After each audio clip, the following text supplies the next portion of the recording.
Buenos días, mi nombre es Isabela Delgado, soy estudiante de la materia de Derecho Romano 1 y les voy a hablar sobre la historia de Roma y del derecho romano. Para iniciar, es importante definir qué es el derecho romano.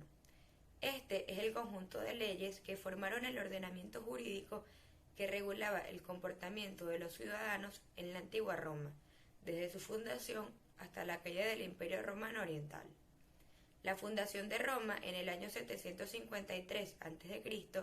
tiene su origen según la leyenda de los hermanos Rómulo y Remo, que fueron abandonados por su padre en el río Tíber cuando apenas eran unos bebés, y estos fueron rescatados por una loba que los amamantó y crió en unos terrenos que ellos querían gobernar juntos. Pero estos crecieron y tuvieron conflictos que hicieron que Remo matara a Rómulo, formando de esta manera una región que decidió llamar Roma. Esta al principio era una zona de paso hasta que llegaron los primeros pobladores que venían de los montes albanos y sabinos y de los pueblos vecinos latinos y etruscos.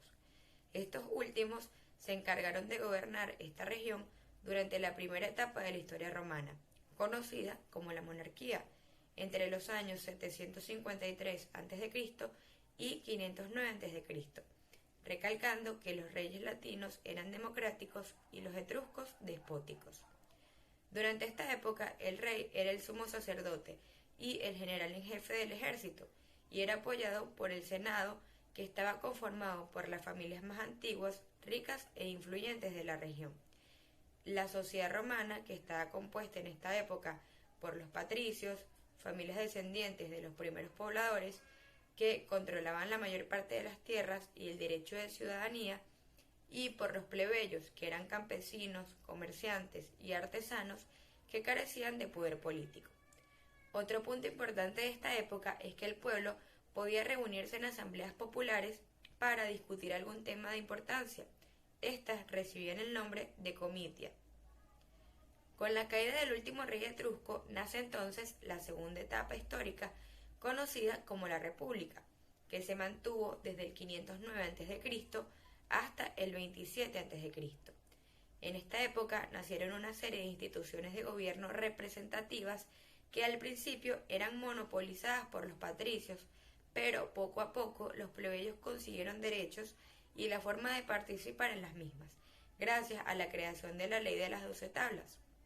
Las principales instituciones fueron los comicios, que eran asambleas en las que se reunían los ciudadanos romanos para votar las leyes, elegir los cargos públicos y decidir la guerra o la paz; las magistraturas, que eran cargos políticos con funciones específicas y que suponían toda una carrera política.